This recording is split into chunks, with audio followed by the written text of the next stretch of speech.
Friends, it's a great joy to meet all of you, coming all the way from Louisville for attending this one-day retreat program. Sri Ramakrishna used to say, the people living in the world, doing their usual worldly activities, should find some time to spend in solitude. That gives tremendous inspiration for living the life in a proper way. Generally what happens, since you are coming in contact with so many types of people, and even if you don't want, you'll have to be in the midst of some people on account of circumstances and situations. So there's every possibility that mind gets disturbed. And every day, getting the mind disturbed more and more, the cumulative effect is you will lose peace of mind. So though you come back after your job, though you are coming to your home, still you don't have that peace of mind. That means you don't really relish the value of happiness. So one can really have that experience of happiness, true happiness, when the mind is not agitated. So it's very important to see how the mind is kept in good position. So we must have a scientific attitude. We should not lose courage. We should not despair. On the other hand, we should find out the causes, the general causes for the restlessness, and be prepared to take the remedies with all sincerity. So then only you will be able to achieve peace of mind. Peace of mind is very invaluable. In fact, one student who was studying in the medical school, very bright student, once he came to Chicago to meet me and talk about, and he was telling he is very good in studies, he has got very high grade, everything is okay, but his mind is totally restless, and that disturbs him very much. Swamiji, I don't want anything but peace of mind. So how to get that peace of mind? So that was his question. Of course I have to give him some suggestions, and also I told him it's not that you will get peace of mind immediately, just like taking a drug and use it for painkiller. It is not like that. You don't have quick treatment for getting peace of mind. But there is a definite process which you have to undergo to get the peace.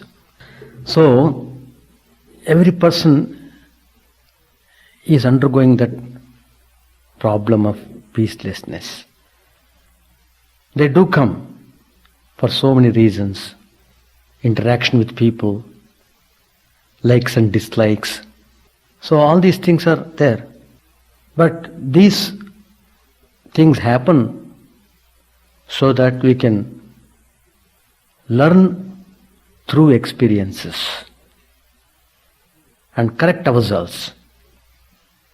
So it needs tremendous courage and a good faith in yourselves and a good faith in the divine power which is operating through every one of us. So all our scriptures and spiritual masters have taught us that we should definitely take control of the mind. So in our usual experience, if you observe, you find that we are under the control of the mind, which should not be. The very first factor why we lose peace of mind is we have become slaves of the mind. The mind wants something, you jump to do it. You have no power. You are trampled upon, I should say. You have no guts to face your mind. You just yield to whatever whims and fancies of the mind.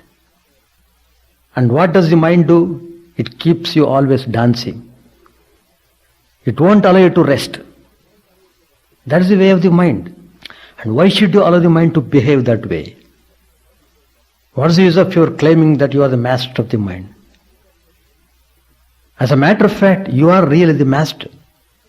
But since you are not asserting your mastership, naturally, mind is usurping that position. And it is carrying on. So you are being carried on in this life by your mind, not by your soul. The soul remains inactive as it were. The mind is acting all the time. So, the most important factor to attain the peace is to control the mind. That is the whole purpose of your spiritual practice. The moment you are able to control your mind, then you are on the right track. Then you can go according to what you want. So, don't allow yourself to get disturbed and then don't cry, I am losing peace of mind. You are allowing yourself to get disturbed and then you complain that I got disturbed, I want peace. It's alright, it doesn't mean that you should not cry. But matter becomes easy so that you can take steps before getting disturbed. So the point is, you must see mind is not get disturbed. Sometimes you have to be indifferent. You don't have to care for all the things, whatever that come into the mind. Don't unnecessarily brooding over the things. The people keep on brooding, something happened some long time and that keeps on burning in his mind. No, you should not allow your mind to brood upon. That's why all the spiritual teachers very emphatically say, keep the mind engaged in a positive way. If you keep the mind idle, it runs like this. Idle man's mind is devil's workshop. So engage the mind in healthy activity, be sincere to the core, and practice the spiritual ideas to the best of your capacity. Everything will be set right.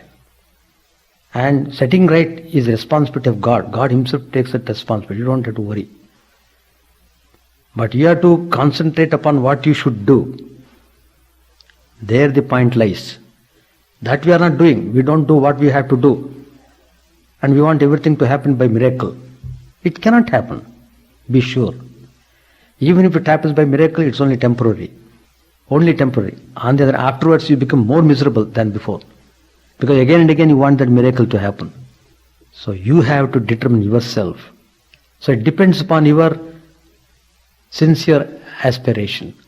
Do you really aspire for peace? And that peace you can get only through sadhana, only through spiritual practices. Definitely one can attain. So point by point they have shown to us the main causes for disturbance. That means you have to be alert all the time about what you are doing, about what you are thinking, about what you are willing. That means all the time you have to be alert.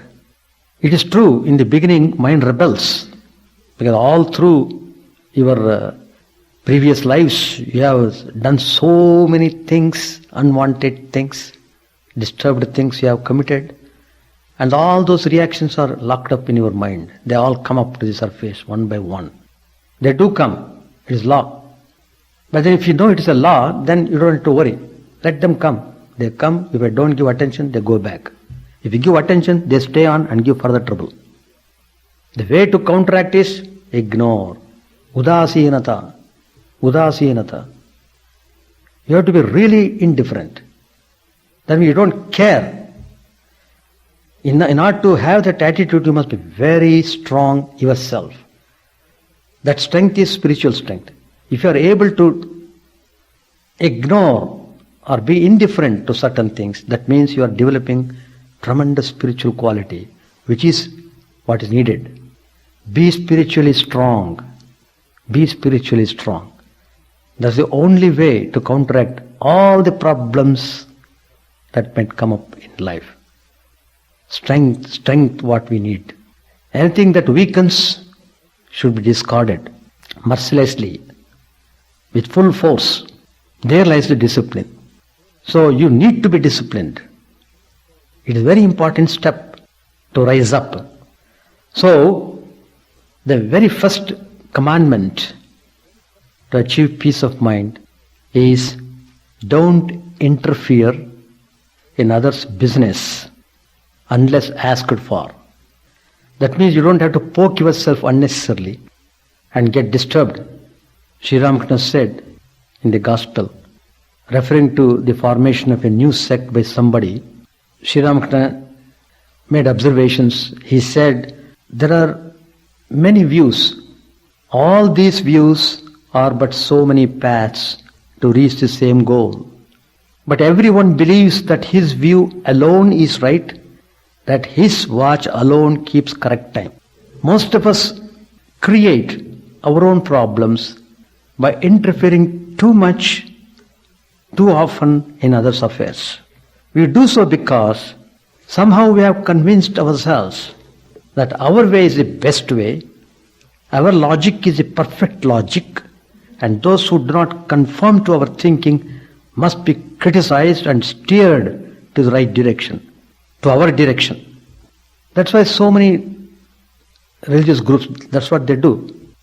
They claim superiority and they condemn others. No. So that way you are processing yourself. If you have no patience to understand and appreciate the views of others, then you are bound to get disturbed in course of time. So this kind of attitude on our part denies the existence of individuality and consequently the existence of God. For God has created each one of us in a unique way. Each one is unique. And he has to go in his own unique way. And he should go that way. No, there's no question of imitating others or following blindly. God has given intellect to every one of us to think and act. We don't have to be foolish. Foolishness comes because of our lack of thinking. We don't think properly. We act in a very hasty way and get into trouble. So, there's God to look after everything. Why are you bothered about things going around or what is happening here and there? Mind your own business, and that will help you to get peace of mind. Sri Ramakrishna said to one of the devotees, his name was Bankim Chandra Chattopadhyaya, he said, the only thing you need is to realize God. Nobody understands, nobody underscores this. The very purpose of our human existence is not to indulge in all sorts of things in this world and get more and more kicks and more sufferings. Naturally, if you walk on the thorny field, you are bound to be pricked by thorns. It's not a big deal. Oh, I am getting pain all over the body. Sure, you will get and you will be getting. You continue to get. As long as you are walking on the thorny bush, you have to get pain. The only way to get rid of pain is either you have to wear the shoes, proper thick shoes, so that you can walk over the thorny bush, or you have to go in a different path, avoiding this thorny path. That's all. So be clear about what you should do and do it. That's the meaning. So the one thing you need is to realize God. Why do you bother so much about the world, creation, science and all that? Your business is to eat mangoes. You have come to the mango orchard. What need have you to know how many hundreds of trees there are in the orchard? How many thousands of branches? And how many millions of leaves? You have come to the garden to eat mangoes. Go and eat them. So man is born in this world to realize God. It is not good to forget that and divert the mind to other things. You have come to eat the mangoes and be happy. Bankim asked, where do we get the mangoes? Sri Ramakrishna said, pray to God with a longing heart. You will surely listen to your prayer if it is sincere. Perhaps He will direct you to holy persons with whom you can keep company, and that will help you on your spiritual path. Perhaps someone will come and tell you, do this and you will attain God. So, that is the value of the first commandment. Don't interfere in others' business. Give utmost attention to your improvement. Become perfect. Rise to the divine level. To that extent you are contributing to the welfare of the humanity. So, that is what is focused upon. The second one, all these 10 commandments are, each one is equally important. It's not like 1 second, third means second one is less important than the first one. Not like that. All are equally important. In order to categorize it, we have put the numerical numbers. But each one is equally great. And we have to practice all of them. The second one is forget and forgive. Forget and forgive. These are all spiritual qualities. Suppose somebody insults you, you won't forget it. That's why Sri Ramakrishna used to say, have the attitude of the child. The child immediately forgets. This moment she cries, next moment it forgets. Have that attitude. Otherwise, brooding over the insults, you'll be losing your peace of mind. And not only that, you will be developing a revengeful attitude, which is worse. In that process, you are becoming more wicked than before. So, you must be able to forget. In order to forget what the insult has been done to you, you must develop the nature of forgiveness. The child makes lot of mistakes. How the mother forgives? Even the child might have committed a very horrible crime. Still the mother forgives. So, the forgiveness is the spiritual quality. So, you must not only forget, but also you must forgive. Then, it keeps your mind in perfect balance. So, if you don't practice this discipline of forgiveness, if you don't try to forget the things happened against you, that causes great danger. Because you are not able to forget, you lose sleep, you won't get sleep. Whole night you'll be just thinking and rethinking about what the other persons have done to you. Great injustice has been done, all sorts of things, multiplying. And because of this agitation, constant agitation in the mind, it has got its own reaction. It is not that simply you are not getting sleep, the matter is over. No. Loss of sleep is first step. The consequent step is you get some stomach ulcer. And still if you persist in thinking in a wrong way, it leads you further, high blood pressure.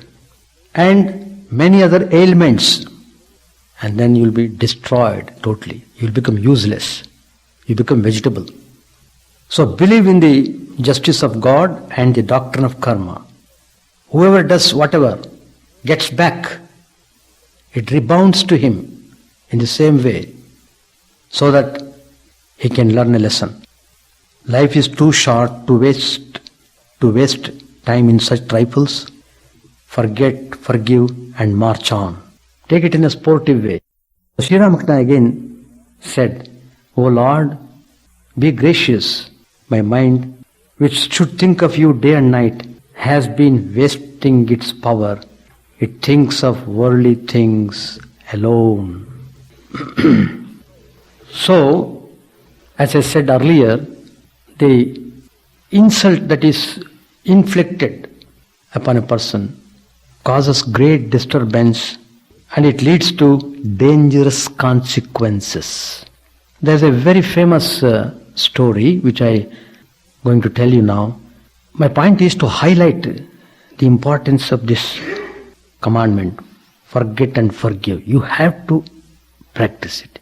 It's a must. So, all these 10 commandments are like that only.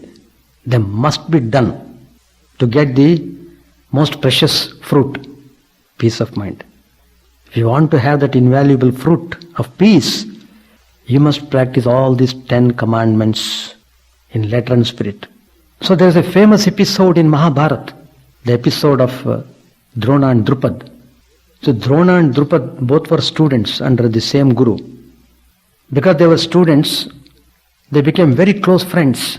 And Drupad was the prince. Drona was a poor Brahmin. But there, when you are living in Gurukul, under the guru, all are equal there. There is no question of your prince or this and that, etc. They are all children. Finished. The guru's wife is the mother in the place. She takes care of all the children, whoever it is. Whoever has come to study. It has got a great lesson to teach. To study under the guru, you develop humility.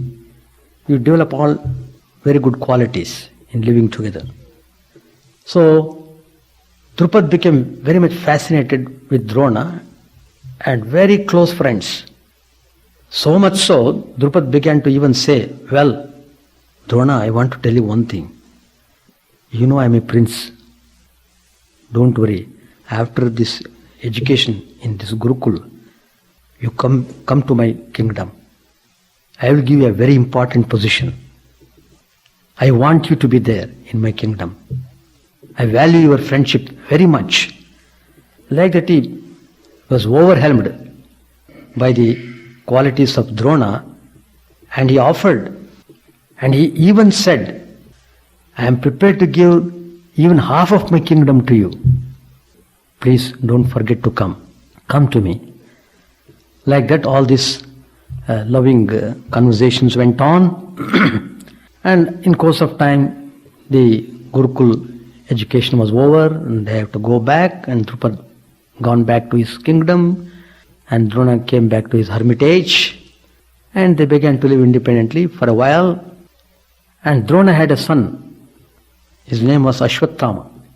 Once they were all playing and they were exhausted and they had to drink some milk or something, and all the other friends, they went back home to drink milk, and Ashwatthama came running to the mother and asked for milk. Well, I am tired, I am exhausted, please give me milk. Where is the milk? There is no milk there. Because they were very poor. Very poor. And mother became upset. Immediately she went to Drona and said, look, my child is asking for milk. I can't even give one glass of milk to my child. What kind of life we are living? We can't provide milk to the child. Is it very difficult for you to earn little more and provide certain basic things? So when she was talking in this fashion, that stirred him. That stirred Drona. Yes, it's not good. I have got a child. It's my duty to raise a child, and I must take all the steps to see that. Immediately the thought came, well, Drupad had promised me when we were students that you come to my kingdom, I will put you in a high position, etc. He was even prepared to give half of the kingdom. Why not I go and approach him like that? So, before going to Drupad, he went to Parshuram, a very great teacher in archery, and he went there and he wanted to learn archery, and Parshuram taught him nicely. He learnt everything. So then he felt he can be of some use to the kings who need such people. So he went to Drupad seeking a job, and as promised, they were friends also, so there should not be any difficulty. But by then the princess had grown and he has forgotten all his good boyhood days, and he is engaging his life in his own way. And at the entrance the guard asked him what he wanted, and he said, I am the friend of the king, I want to meet him. And the security guard went inside and told the king that He's claiming that he is your friend and he wanted to come and see you. But Drupada had become a king, no doubt, but he became arrogant also. Immediately began to ask, what friend? Who is that friend? How does he claim me to be his friend? How can that ever happen? How can I ever become a friend of him, who is a very ordinary person? All sorts of things he began to talk. Anyway, let him come inside, let him talk what he wants to. And he was allowed inside. And Drona began to present his credentials. I am so and so, etc., etc. And Drupada abused him like anything. You are a fool. You are claiming your friendship with me. How can friendship exist between unequals? If you are to be my friend, you should be also king, like me. You are a poor Brahmin, I am the king. What sorts of friendship you are trying to talk about? Like that, you must read that Sanskrit nicely in Mahabharata. It's very nice and thought-provoking. Abused him like anything. Though it was a fact that they were all together, etc. Arrogance, haughtiness. Because of wealth, because of power, because of position, you become arrogant. So, to become arrogant is worldly. To be non-arrogant is spiritual. So, immediately he got angry. Drona became very angry. See, he could not bear that insult. He could not forget that insult caused to him. He was terribly disturbed. And then and there he made a resolve. Sankalpa he did. I must teach Drupada a lesson. So with great vengeance, he left the court. He didn't go back home because it was burning in his heart. I must take revenge against this arrogant king. So he went back, he went to Hastinapur and he approached Bhishma Acharya there and he offered himself, I got mastery over archery, I can teach these Pandavas and Kauravas. They agreed. And Drona taught them the whole science of archery, how to shoot, etc. Astra-Shastra Vidya, sending missiles, etc. All those things, all those techniques, he taught them. So, the education part is over, now the graduation ceremony. All are assembled and Drona addresses them and tells them, now I have given what I should give to you and you have all acquired the great knowledge about this Vidya. Now, as the tradition goes, you must pay Guru Dakshina. So, when you give Guru Dakshina, then it is concluded properly. Otherwise, it is inconclusive. Without offering Guru Dakshina, your learning will not be complete. It is incompleted. So, when he said that, there's another arrogant hero there, Duryodhan. He came forward. Tell me, sir, what I should do. I am prepared to do whatever you ask for me. Then immediately Drona told him, well, there is a king, Drupad. Go and fight with him. Don't kill him. Bring him in chains and drop him at my feet. That's the Guru Dakshina I want from you. And Duryodhana went with a lot of boasting. He went there.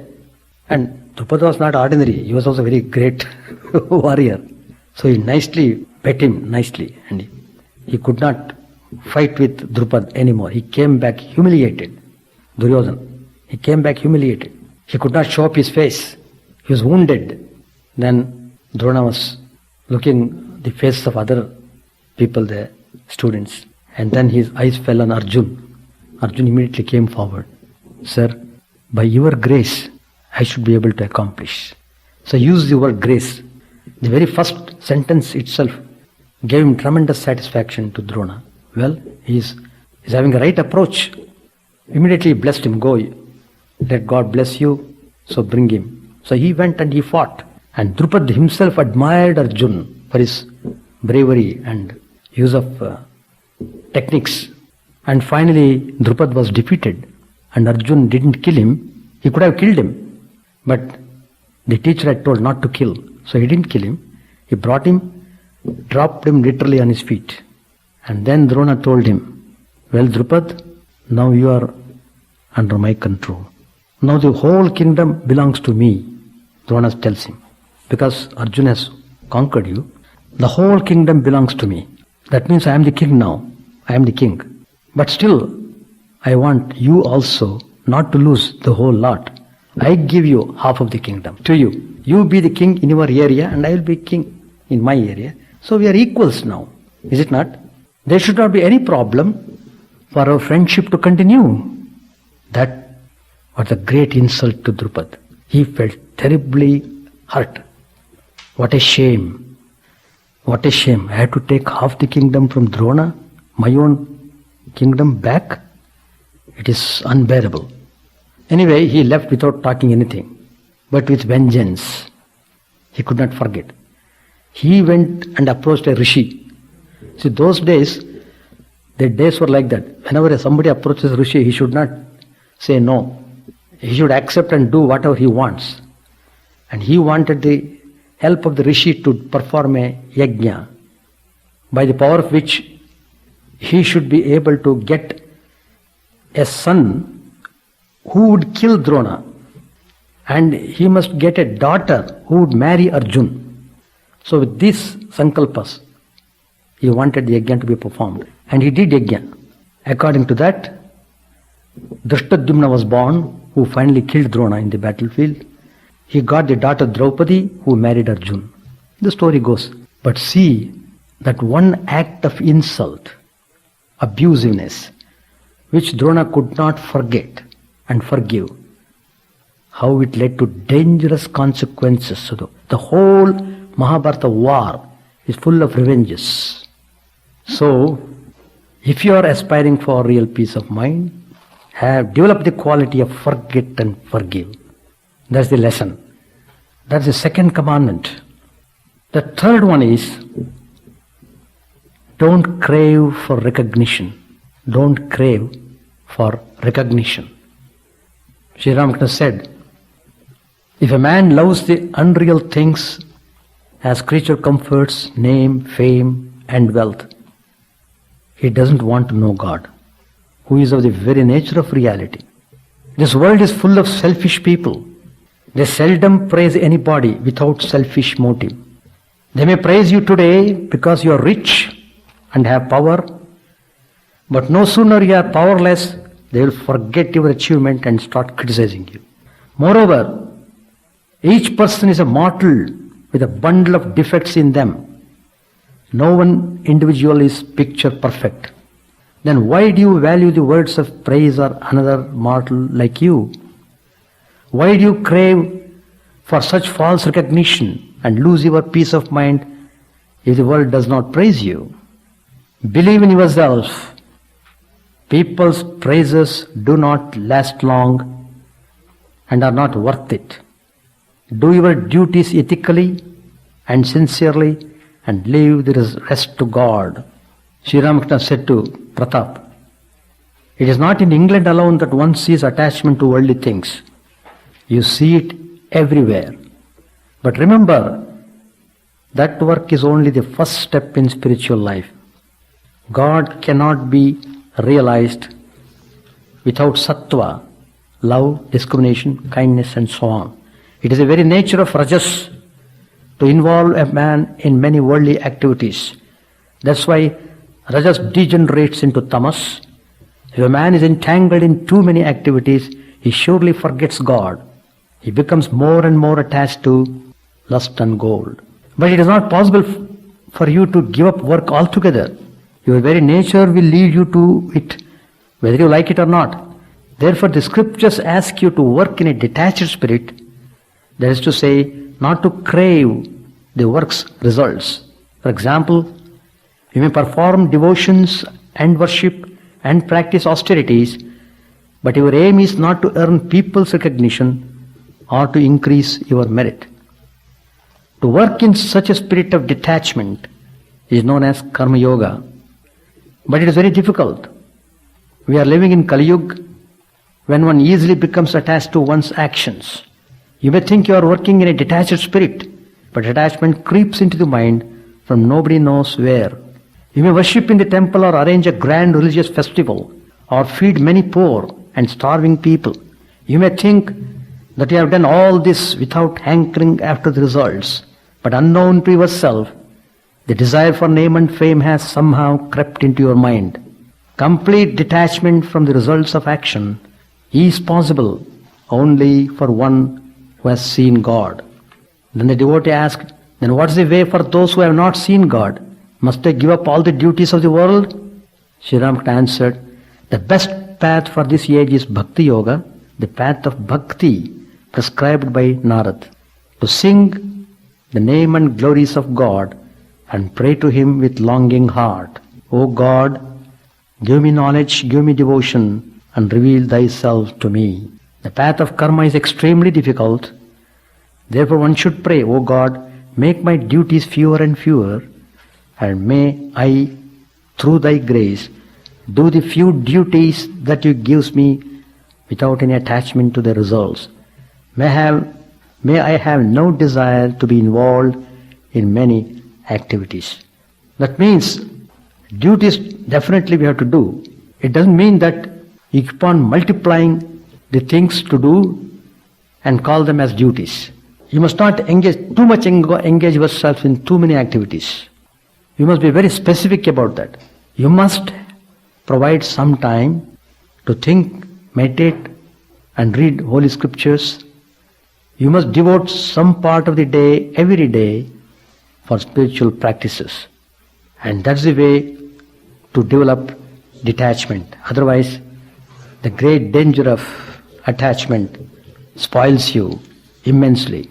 So, that is why you find in Mahabharata also that Duryodhana, though he did lot of blunders, he even was trying to kill Pandavas in so many ways, but still Duryodhana's mother Gandhari, because of her intense deep attachment towards Duryodhana, she never took it seriously. Whatever Duryodhana did, she would not consider it serious crime. So finally, how the whole Kaurava race was rooted out. So we should not crave for recognition every now and then.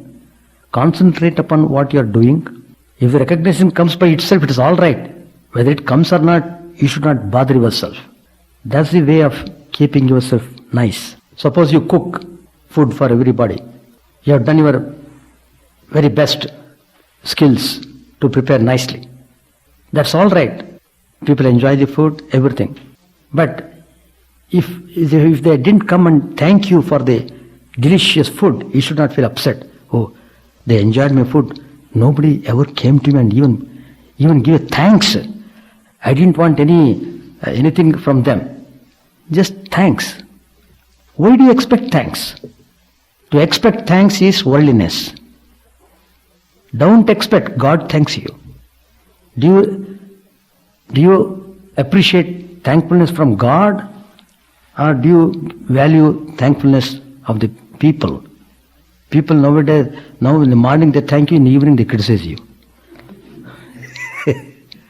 And even if you have done best, there will be other people, oh, what she has done, I can do better. Simply because out of jealousy, they can't tolerate it. Oh, I can do better. Like that. So, what's the best way? Do it as an offering to God. Your target is, I am doing for God. There it ends. And God knows how to please you and how to thank you. He thanks you invisibly. He doesn't want to come and thank you personally. Invisible. You will get tremendous peace of mind. That's the thankfulness of God. God is giving you thanks by granting you peace. Is it not a great thing? That's the way. As long as you hold on to God, you are linked yourself to God, then you don't care for recognition. Swami Vivekananda came to America all the way from India through so many hurdles. He didn't have money. He didn't have friends. He didn't have shelter. With nothing he came. Nothing. Absolutely nothing. He even could not walk. He fell down on the way to Parliament. He felt exhausted. Fell down on the concrete pavement near the church. One of the ladies, she saw through the window, Hail Sisters. She came running with water and sprinkled water and took Swamiji inside, and she was very kind and showed all hospitality. Swamiji was immensely grateful. And Swami Vivekananda praises American women. And with so much difficulties he came. Did he aspire for recognition? During his own lifetime, how many people used to criticize him, used to scandalize him? Because, Swamiji was a great personality. So many people would flock to him, to meet him, to talk to him. Hundreds of ladies would come, and the people who are jealous, they made use of that. Oh, Swamiji is involving with so many ladies. All sorts of things, all sorts of criticisms. But what did Swamiji do? He just ignored them. Udasinata, forget and forgive, that he did. He didn't care. He used to say, all through my stay in America, I always would see Sri Ramakrishna following me like a shadow. And that is Vivekananda. He didn't care for recognition, but the recognition came by itself. That recognition was given by God, not by people. Swami Vivekananda came to be known to the whole world because God recognized him. So, Swami Vivekananda recognized God in everyone. That is Swamiji's greatness. Dear sisters and brothers of America, how could he say that? Unless he really felt they are sisters and they are brothers. He really felt. How could he feel that way? Because he was a realized person. Because of his tremendous love and compassion, he never cared for difficulties. So he came to America to teach the spiritual glory, to highlight the importance of human life.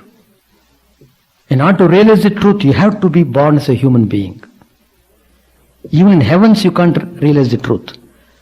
For realization of the truth, you have to come on this earth plane. That's the law. So there are so many gods. You can also become one of the god if you have earned a lot of punya in this present life. What of that? After the punya is over, you are kicked out of the heaven. Get out. One day more you can't stay. Your period is over. Go back. You are coming on the same earth plane. You keep on coming onto this plane every now and then, until and unless you learn and improve your life and realize God. That's the truth. So, in order to do meditation properly, in order to pray properly, you must have undisturbed mind. With a disturbed mind, you can't meditate. So, because the idea is whole mind should focus on the object of meditation. How is it possible? If you are engaged in 20 companies, you are CEO of 10 companies, how can you have peace of mind? Even in the sleep also you will be dreaming about one of the companies. So, that's the way. Don't recognize, don't give importance for recognition, don't crave for it. Do it everything for the love of God. God will recognize you, and that is the true recognition. The fourth commandment is, do not be jealous. Sri Ramakrishna said to Vijay with a smile, I was told that you had put up a signboard here that people belonging to other faiths are not allowed to come in. Narendra also said to me, Master, you should not go to the Brahma Samaj. You had better visit Shivanath's house. Sri Ramakrishna said, but I say, sword cannot cut this soul. The sword cannot cut this Atman. Atman means our inner consciousness. It cannot be wet by water. It cannot be burnt by Agni, fire. It is indestructible. So, why should you weep? Why should you weep? He is not dead literally. In the real sense, he is not dead. Dead means he has left this dirty, sick body. It is really dirty. Sick body, full of filth. And you want that soul to continue in this filthy body? No, my desire was, you must have seen my grandchild. All are grandchildren. Why don't you have that attitude? No relationship. Once the soul has left the body, it does not know anything about anything happening in this world. Period. So like that I had to give advice to her. Anyway, but truth has to be told, You're not simply disguising the truth and told in a fashionable way, and that's not the way. Tell the truth correctly, and I told her also. Have Bhagavad Gita, philosophy of life. All through you are reading Bhagavad Gita. What is the use of it if you don't apply it in your life?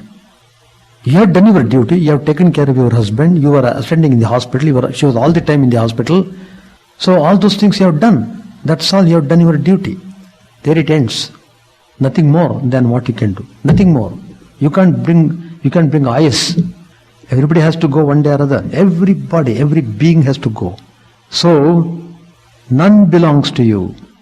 But as long as you are alive, as long as you are associated with your family, children, wife, good, treat them nicely. Discharge your responsibilities very thoroughly.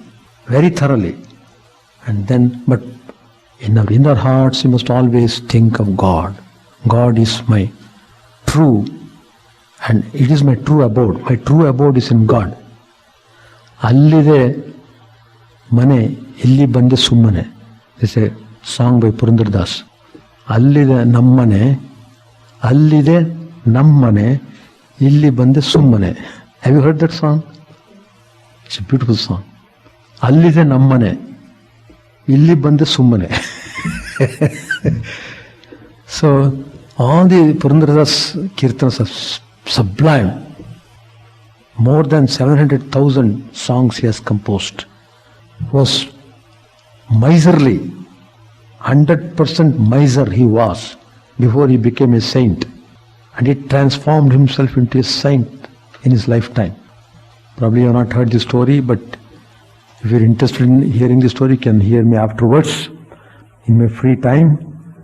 Now it is getting time, 4:30 is over, and that concludes my talk on 5 commandments of Sri Ramakrishna. My interpretation is, as long as you are not able to think of God properly, you are not in peace. Though you may have got 10 apartments, though you are the big owner of your companies, all trash, simply trash.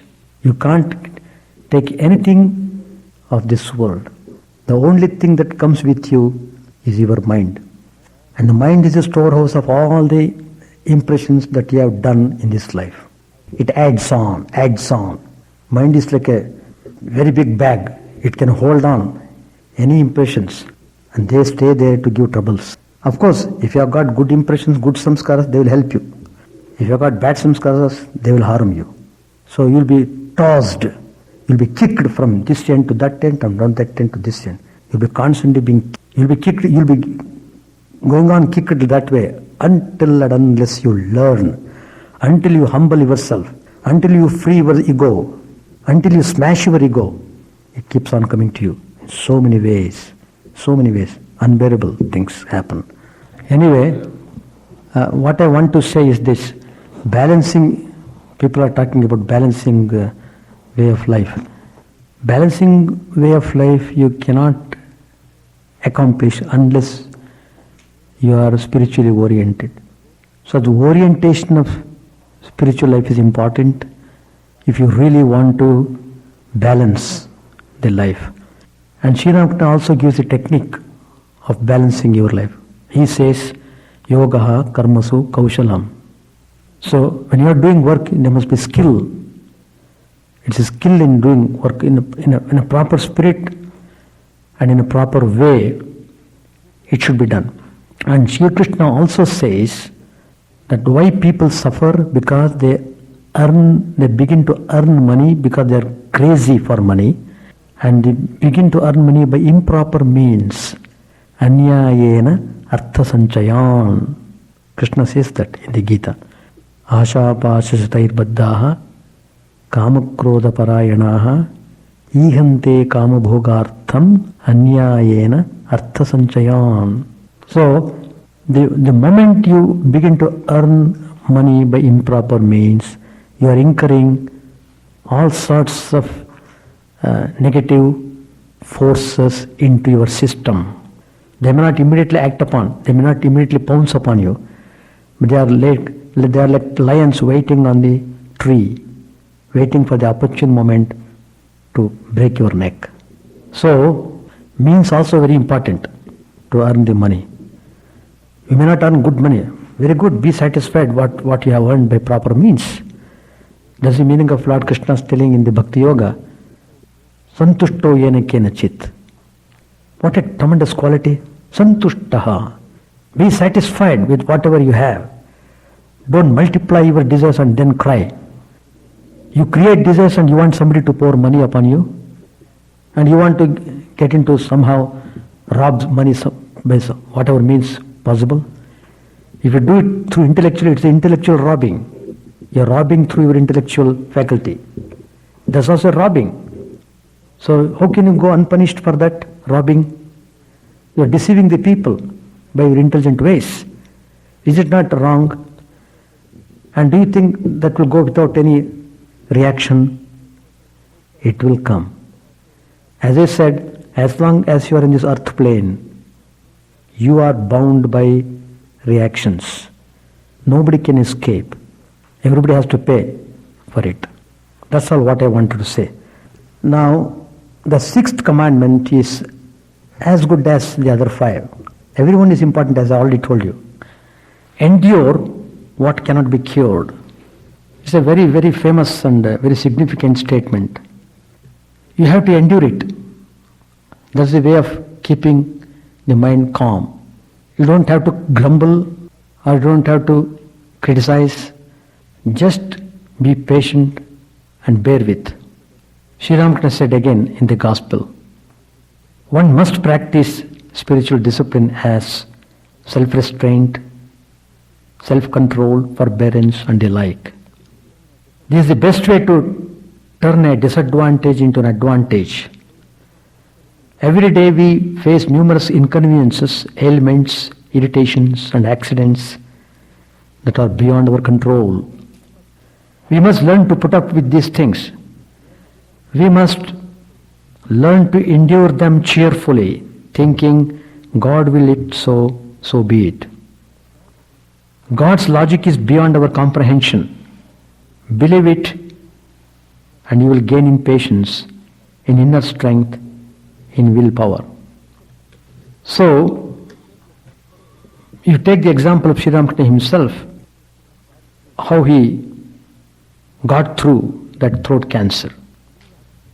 And even his disciple, Swami Chidananda, he had also had a tumor on the backbone, on the spinal cord. It's a malignant. And those days there was no anesthesia. And how Ramana Maharshi bore with calmness. Amazing. In the same way, Turiyananji, direct disciple of Sri Ramakrishna, he also had some cancer problem. And how he bore with.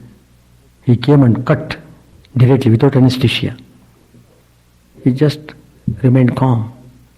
Because he was able to retain, because he was well established that perfect peacefulness in the mind. And as I said, that peacefulness is well established when the mind is constantly thinking of the divine. And I also told you, the moment you are not thinking of God, that's a weak moment. You don't know how that weak moment acts upon you. You have to be very careful about that. So, same example I take you, the Turiyanji's example, when the doctor came and said to the Swami, I have to cut open. Swamiji said, well, give me 5 minutes time. After 5 minutes you can do whatever you want. So in 5 minutes he was able to disidentify himself with the body consciousness, and his mind was absorbed in the Divine Supreme, and he cut open, he did everything, whatever he wanted to do it, etc., etc. He remained unperturbed. After a week or so, again the doctor came for checking, and he was just touching the portion, and he was trying to press the where he did the operation. Then Swami shouted, and the doctor was surprised. How is it?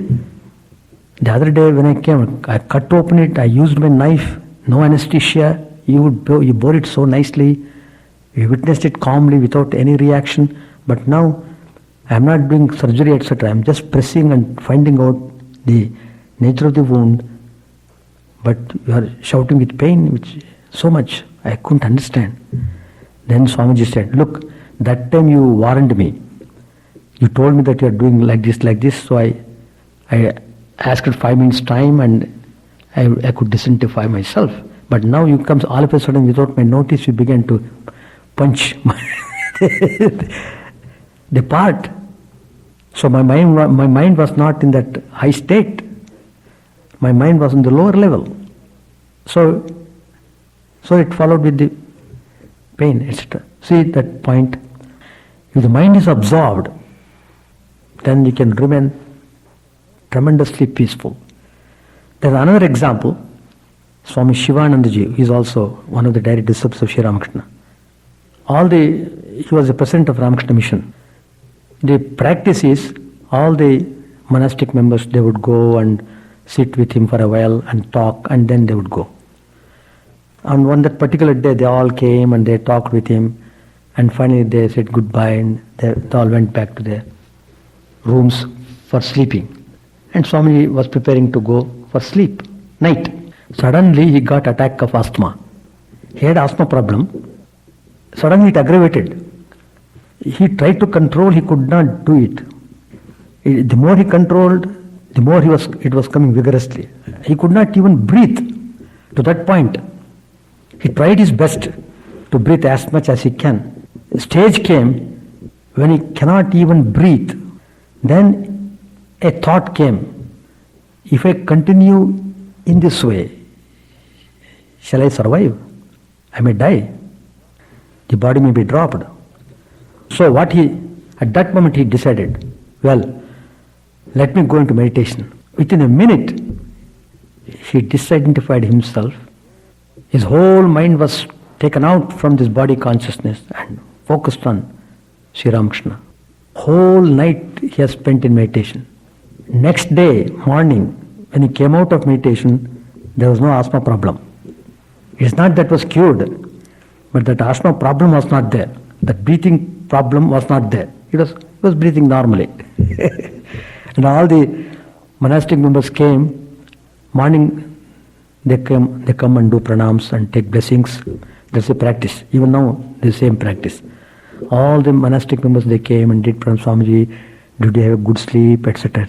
Sleep? This is the story what happened. He told. That's how it is recorded. See, so perfect peace of mind is possible only when you accomplish spiritual achievements. So that is the way. The thing is, there is no way of grumbling over the things. You have to endure it. Sometimes disease come, doctors try to give relief, still they may not be able to give. In that case, what you do? Just you have to endure, to bear with. Bear with. That's the point. Even Holy Mother's life also, if you see her life, that's why I keep on telling, read Mother's life. How much she has suffered. Your suffering is zero. Your suffering is no suffering at all, I should say. You read Holy Mother's life, you will see how much she suffered. From the beginning to the end. In so many ways. Surrounded by family problems. A mad girl. All these things. But how she bear with all the situation. In that situation, she used to repeat God's name several thousand times. Not 100, 200. Some people ask Swamiji, how much should I do japa? 108? 108 I may not be able to do. 54? No. 16? I will try. So, with this kind of namby-pamby attitude will not work. You have to be vigorous. Yes, I will do. Like that. Anyway, that's the spiritual quality, to develop the quality of endurance. In fact, life, you see, life in this world is meant to establish these qualities. Otherwise, how do you know the value of endurance? So, life teaches you. Now, this is the occasion for you to be endure. Like that. The next commandment is that do not bite more than you can chew. Do not bite more than you can chew. We often tend to take more responsibilities than we are capable of carrying it out. So, if you keep on adding more and more responsibilities in order to get more and more money, you will not be able to handle them properly and you will make the whole thing a mess. But generally people go after these things in order to get name, fame, power, position and worldly cravings. All this is done just to satisfy your ego.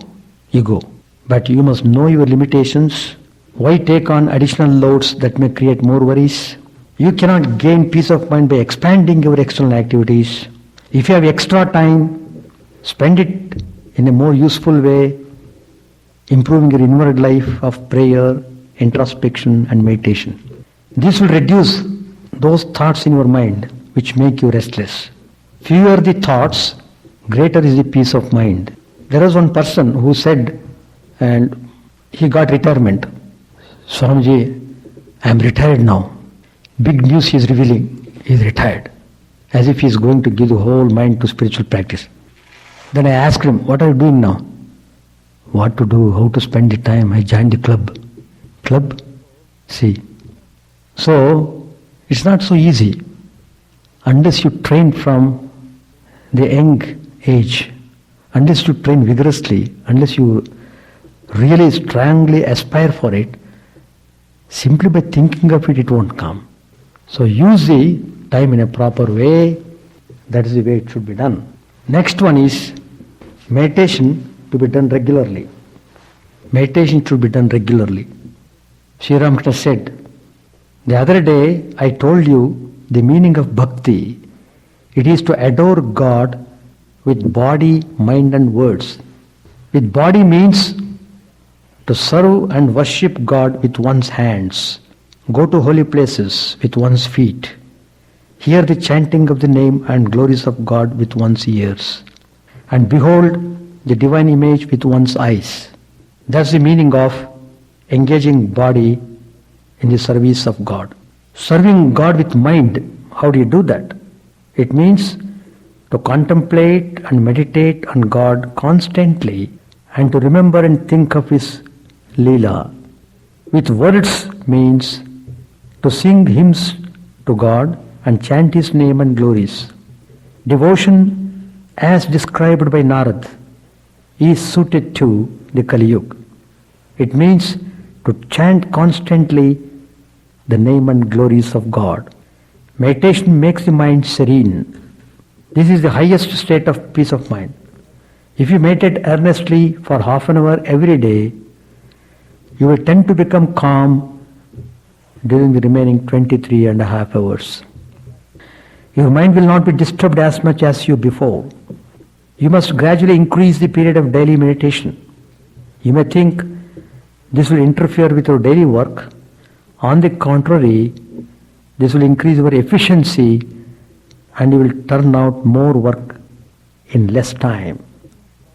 But to think meditation, to think properly, to meditate properly, to meditate regularly, it requires a lot of preparations. As I said, you must have strong aspiration for developing your spiritual personality. That's the first important point. Unless that aspiration is there, you can't do it. You will do for a day or two and then you go back to the original state. No. If you have to hold on to spiritual path, it's a constant struggle. The struggle will end only when all the problems are encountered properly. The challenges in life are encountered. So, the spiritual approach, spiritual attitude, you must always cherish in the mind. Wherever you go, whether you are doing business, whether you are in home or work, anywhere, wherever you are, your mind should have that spiritual attitude and spiritual aspiration. That means you must really follow ethical and moral principles in life. You must have due reverence to these spiritual ideas and apply them in your life. So ethical life is most important. Without ethical life, there is no foundation for spirituality. You have to have strong foundation. Your foundation should be based on ethical and moral values which have been very nicely dealt with in our Upanishads, in our holy scriptures, in the Vedas, and by the teachings of Sri Ramakrishna and all the great masters. They all keep telling, you have to become qualified, spiritually qualified. That's important. You have to qualify yourself for spiritual education. That's called Adhyatma Vidya. Without any background, if you try to get into spiritual path, you won't feel any interest in that. So, you have to prepare really very well to think, to meditate upon God in a proper way. And there is a very nice book which I would recommend you to read, Meditation and Spiritual Life by Swami Yatishwarananda. There, Swamiji explains very clearly what is the meaning of spiritual life, how one should conduct oneself in spiritual life, and how to meditate, what are the spiritual essentials in life, how to put them in practice. There, the Swamiji, because I was very fortunate and blessed, I should say, being initiated by Swami Yatishwarananda ji, who was the direct disciple of Brahmananda ji, and he himself was a yogi purush. He would spend hours in meditation, and as long as health permitted, he would come to chapel and sit along with us in prayers, morning and evening prayers. And it is a grand sight to see him. Every day he would come as long as health permitted. Afterwards his health broke out, he couldn't come. But I have seen him because I had the opportunity to live with him. I joined in 56 Ramakrishna order in Bangalore, where Yatishwanji was the president. You must take the responsibilities to the extent you can do it, and you can handle it properly, and you must know the responsibility of your doing spiritual practices also. When the matter comes regarding spiritual matters, we immediately avoid that word responsibility. We always apply that responsibility towards other things. Don't you think that doing spiritual practice is also your responsibility? In fact, that is the primary responsibility. Your first and foremost responsibility is to do spiritual practice. Then the other things should follow. That's what Sri Ramakrishna said. First you realize God, and then be in the world. You'll be wonderful. He gives the example. I tell this example many times. I again tell you right now. You see, you bring 10 gallons of water, 10 gallons, and you add 2 gallons of milk. For 10 gallons of water, if you add 2 gallons of milk, you won't see the milk at all. You won't have the milk properties in that. It's only water, simply water. They get mixed up and they lose their property. On the other hand, you turn these 2 gallons of milk into butter and put it in the same 10 gallons of water. It floats. It floats. Same way your relationship in the world should be. You turn yourself to be a butter. Doing spirituality is turning yourself, transforming yourself into butter. And then, if that butter is in this world is compared to water, and if that butter is there, it doesn't sink, it floats. So that's the attitude we should have. Point is, somehow you must give top priority for developing your spiritual dimension, for developing your spiritual personality, for developing your spiritual mind. That's all. But if you are able to take up more responsibilities at the same time, if you are able to do concentration, meditation and prayers, that's wonderful. You can go ahead with them. But not at the cost of losing this. No, because I've got 10 responsibilities, I can't take one more. The spirituality I can't do. I can do other things. If you talk that way, then the other things will take you other way. That's the result. That's all. The more you go towards west, the more you are farther from east. It's just like that. You have to use your own discretion. Your discretion plays most important role. What you think best, you do it. It is not you have to be always propelled by others. How do they know? See, for example, You may try to grasp the things and able to master the subject in half an hour. For some people it may take 10 hours to master the same subject. There are different grades of intellectual grasping. So you can't have the same general rule. Oh, see, that boy is studying 10 hours, you are studying only half an hour and you are going and playing. You have to sit and do 10 hours study. Like that they may say. So that's the point. One thing is, if you are sincere about your studies and if you are confident what you have done your best and that's all what you can do, nothing more than that, then you hold on to that. Otherwise, you have to follow what they say. Yes, my mind is get distracted.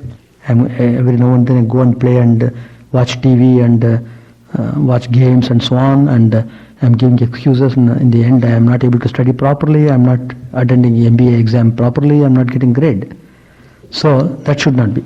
So discretion should be on yourself. That's the point. Discretion. Regret means regret for what you should have done, what you have not done. There's no point of regretting. The regretting is a negative force. It takes away your inspiration. On the other hand, it should inspire you. Well, this is because I did not do it properly, so I got this result. I must do it properly. So that is the first quality. Don't regret about things happening. Be positive and focused on what you should do and do it implicitly without postponing it. So that's the way. So you have to focus on things what you have to do. Others may talk many things. To what extent you should take their advice, to that extent you can take them. The rest you don't have to take.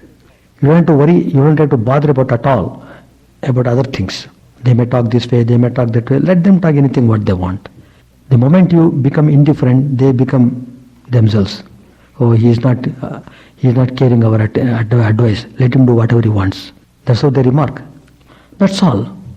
Whether they remark that way, whether they remark this way, neither way it should bother you.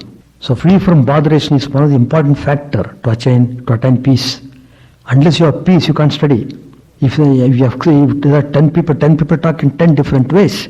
If you keep on bothering over 10 different ways, your whole time is gone in bothering about them rather than on studies.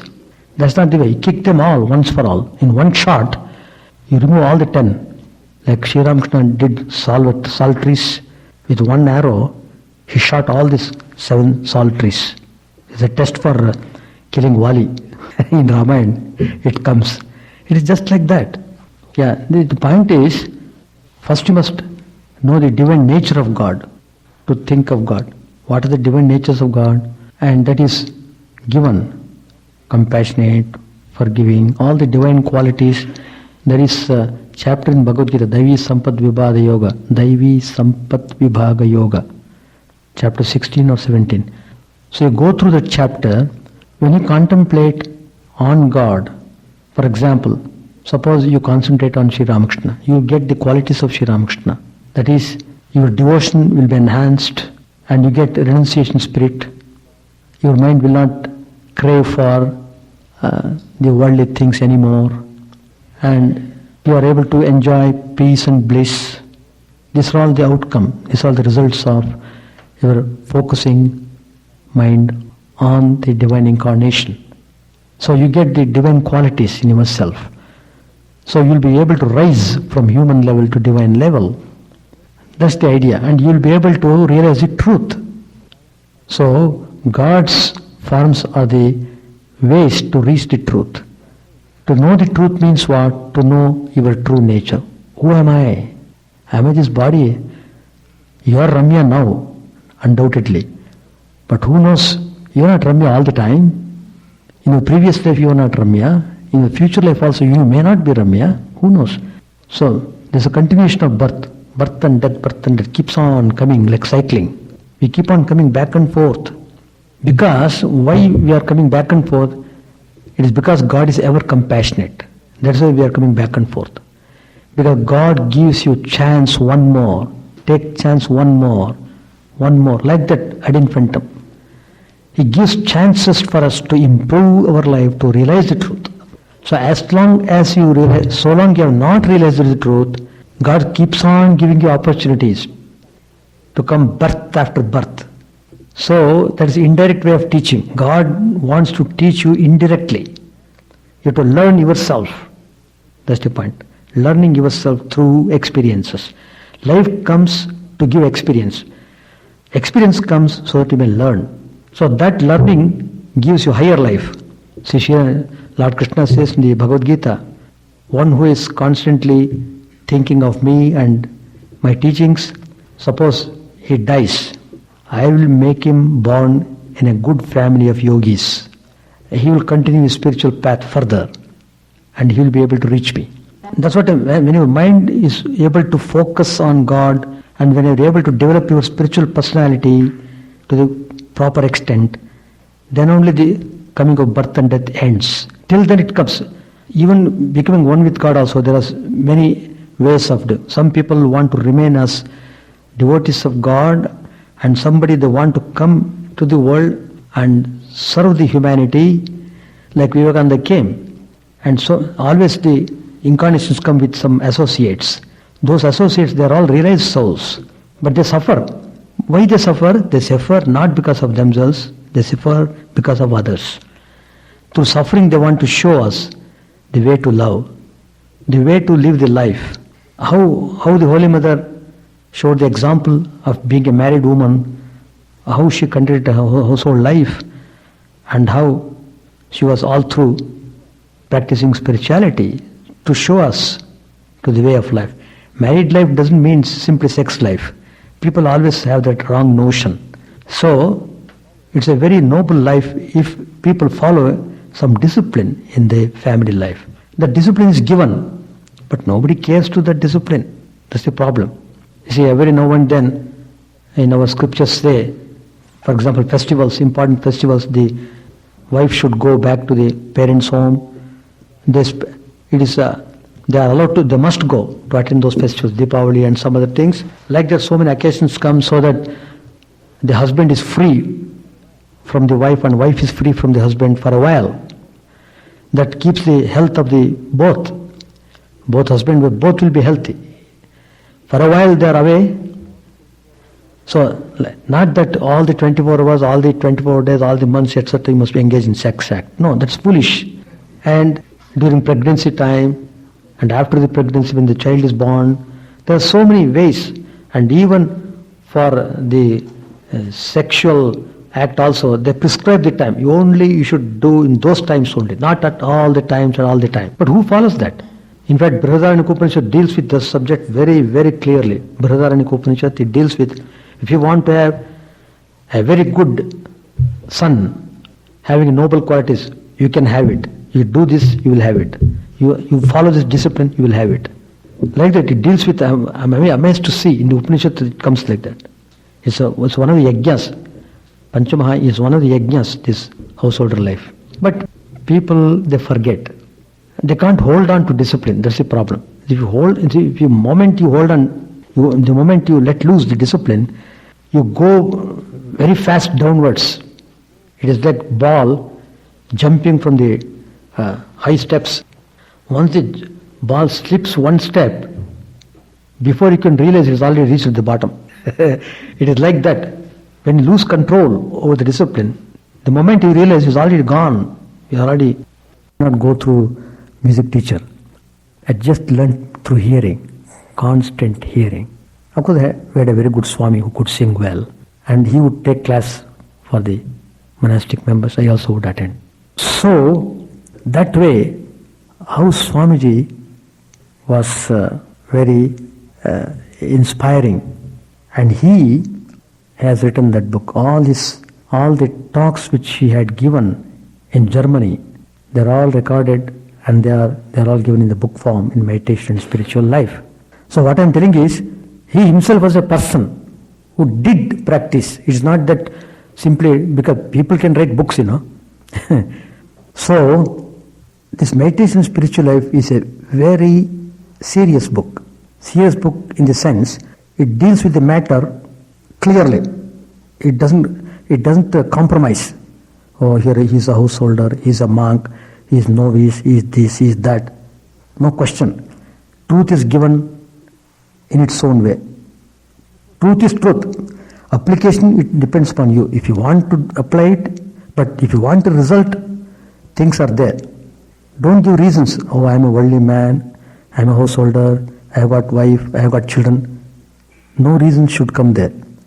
First you know the truth. That is the meaning of Shravan. That is one of the disciplines in Vedanta. Shravan means you must constantly hear. Then Manan, thinking and rethinking, cogitating what you have heard. Nididhyasan, that is meditation. What you have heard constantly, what you have thought of repeatedly, that you have to meditate upon. Shravan, Manan, Nididhyasan. These are the three main disciplines in Vedanta. Anyway, these are all very helpful. What I mean to say is that I have a firm conviction. Why, in spite of so many people all over the world talking about religion and talking about spiritual practice, why they are not able to achieve to that extent? It is because of those reasons. Go and read that book, you will find so many reasons are given there. Unless you prepare the mind and tune the mind in a proper way, you will not be able to achieve anything. So, that book is a textbook, I should say. In fact, in our Ramakrishna order also, it is said, Gospel of Sri Ramakrishna is the topmost text. Next to that is meditation and spiritual life. In fact, this book was compiled and got printed out during my time in Bangalore. So at that time, we had to raise money. In fact, the president of the Bangalore Ashrama at that time was Swami Adidevananda, a great scholar in Sanskrit. And I approached him. Swami Yatishwanji's book is here. It was in a cyclostyle. It was in a typed form. So let us bring it on a printed form. So shall I do it? Because I was in charge of the office at that time. Swamiji said, you raise the money and do it. Now the question came to raise the money. So to raise the money I have to approach people, to approach devotees. And I approached them. I knew a few people. One of the people I called him, he's a rich man, he's a cloth merchant, and he would give contributions to ashrama also frequently. So I thought he's the right person. So I called him and said, and before telling him, I got estimated how much we require for that. In those days, that is probably 72 maybe, in the year 1972 or 73. I don't remember the year. And we wanted to print about 1,000 copies. And at that point of time, the estimated cost was 6,000 rupees. Just 6,000. And I had to raise the 6,000 rupees. The printer was a devotee. And this particular man said, let me go through the manuscript, he said. I gave the manuscript to him. He read. Next day, after 2-3 days, he came and told me, Swamiji, this is a very serious book. That's all he said. He didn't give money. I understood what he meant by that. I kept quiet. I didn't ask him anymore. But I asked other devotees. I wanted to raise 6,000. I got 60,000. And it was printed out. And now it has already 3-4 prints have come. And nicely done now. So, why he said it is a serious book? He himself said, Swami, it is very serious because we are all family people. See, family people is all right. But family people doesn't mean that you should have indisciplined life. You must have some control, some checks should be there. Otherwise, what is the difference between you and animal? If you behave like animal. Anyway, I didn't tell like that to him. I simply kept quiet. So please read that book and you will know the techniques of meditation. And he has given the footprints on the science of time. In the same book, there's a chapter where he deals with lives of saints, how they passed through their life, and very uplifting book. This book is readable only for those who are aspiring for spiritual life. Even though you are a householder, it doesn't matter. There are many householder disciples of Sri Ramakrishna also. And all the rishis were householders. And the Vedas were given by the householder Vedavyasa Rishi. So, that's not the point. The point is, being householder, it is more difficult to focus on God. That I agree. I totally agree. But in spite of it, you have to focus it. There's no question. Because the problems you come across in the life, should make you more serious about spiritual life. So meditation, you have to do it, and you have to do regularly. You have to do it sufficient time, sufficient length of time you should do. Not simply sitting 5 minutes I will do and go away and call it as meditation. It will have its effect, but very lukewarm. Sri Ramakrishna himself tells in the gospel, lukewarm devotion will not take you vigorously towards in your spiritual path. You have to find some time, and there is a lot of time which we waste. Most of the time we waste in sleeping, because we don't sleep proper time. You go to sleep at 12 o'clock, 1 o'clock, get up at 10 o'clock, 11 o'clock, all this episode life. So going to bed early, getting up early, there's the first discipline you have to follow. Whatever the spiritual practices are to be done, it should be done between 4 and 8. Morning 4 o'clock, before 8 o'clock. All your devotion, whatever you can do, you can realize God if you can do it regularly in those times. And of course, life should follow. It should be supported by your moral and spiritual life. There should be link. If you are to be devotee, you should be free from corrupt practices. Whatever way, even if you have to undergo difficulties, be prepared to undergo, but never go by dubious means. That is, never step back from your moral principles. That's the point. So, you must clearly demarcate the things what you have to do, and you must do it.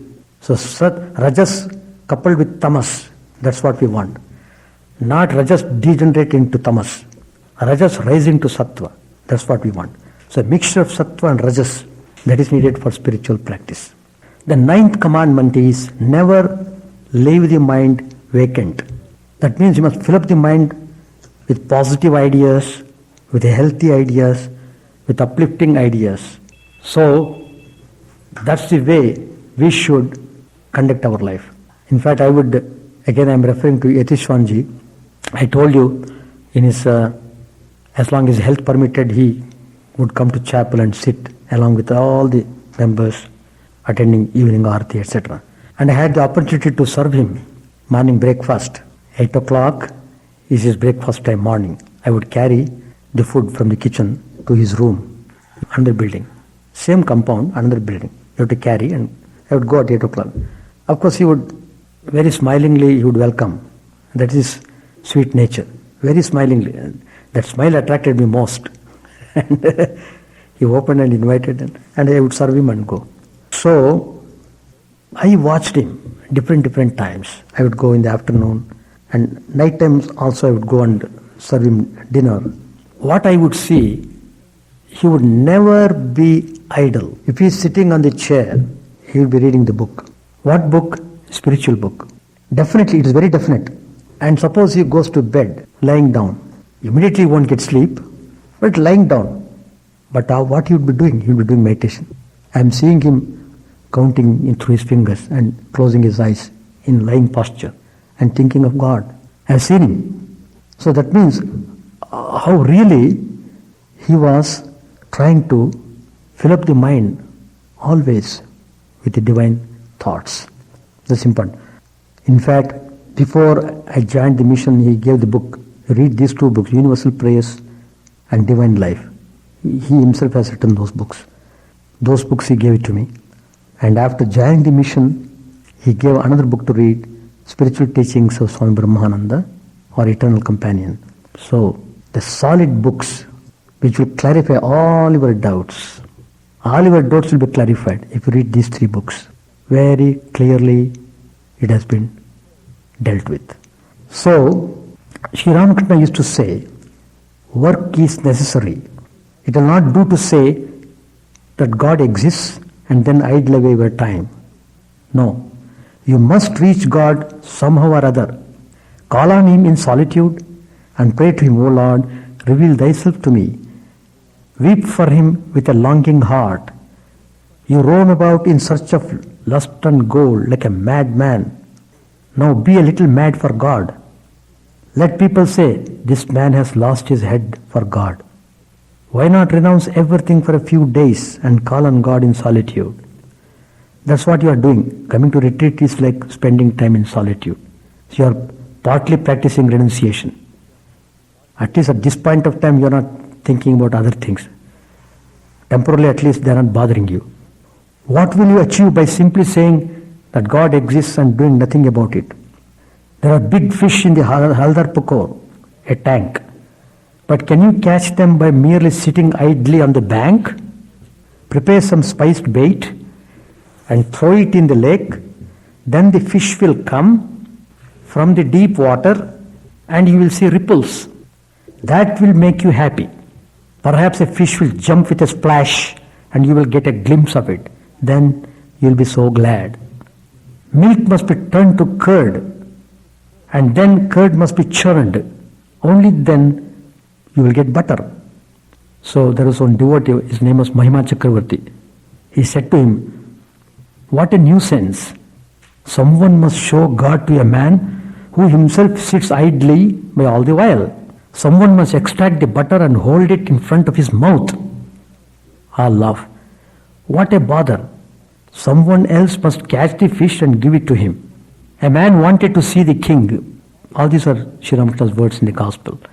The king lived in the corner, the king lived in the inner court of the palace, beyond 7 gates.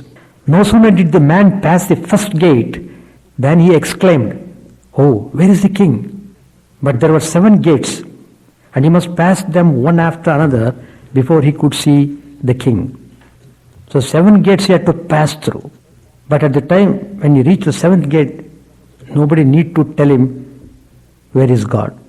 The moment he reaches that 7th gate, he is overwhelmed by the grandeur of the divine. Empty mind is the devil's workshop. All evil deeds start in the mind. First it comes in the mind. Suppose a man goes to a mall. If he had stealing tendencies in his mind, the first thought that comes to him, nobody is watching me, let me steal. And there are cases they do like that. But your wisdom should be, even though the mind tells you to steal, you should not. That is your fight. Even though evil thoughts may come, it doesn't mean they should act immediately upon what the thoughts come up. Just ignore them, trample them, take some positive steps, not to act according to the bad thoughts. So you have to deal with them. You have to deal with them in a proper way, with a full force. So all evil deeds start in the mind. Keep your mind occupied in something positive, something worthwhile. Actively follow a hobby. Do something that holds your interest. You must decide what you value more, money or peace of mind. Your hobby, like social work or temple work, may not always earn you more money, but you will have a sense of fulfillment and achievement. Even if you are resting physically, occupy yourself in healthy reading or mental chanting of God's name. That is doing japa. So much about the 9th commandment. The 10th commandment is the last one, most important, equally important. Do not procrastinate and never regret. Sri Ramakrishna said in the gospel, one cannot achieve anything through laziness and procrastination. People who desire worldly enjoyment say about spiritual progress, well, it will all happen in time. We shall realize God sometime or other. All 99% people talk this way. Do not waste time in wondering, should I or shouldn't I? Days, weeks, months and years may be wasted in that futile mental debating. You can never plan enough because you can never anticipate all future happenings. Always remember God has His own plan too. Value your time and do things. It doesn't matter if you fail the first time. You can rectify your mistakes and succeed the next time. Sitting back and worrying will lead to nothing. Learn from your mistakes, but do not brood over the past. Do not regret. Whatever happened was destined to happen only that way. Take it as the will of God. You don't have the power to alter the course of God's will. Why cry over the spilt milk? So, think of the present and act vigorously. Don't procrastinate and never regret. Don't keep on brooding about things and spoil your mind more. First thing is to stop brooding. And then don't delay anymore. You have delayed enough. No more delay. No more postponement. So that is the 10th commandment. So please remember all these 10 commandments. They're all very useful to you. The supporting books are Gospel of Sri Ramakrishna, Meditation and Spiritual Life. If you read those 2 books, you have got lots of ideas about all these commandments. In fact, all these commandments have taken some sayings from Sri Ramakrishna. So I hope you will enjoy it better by reading those books.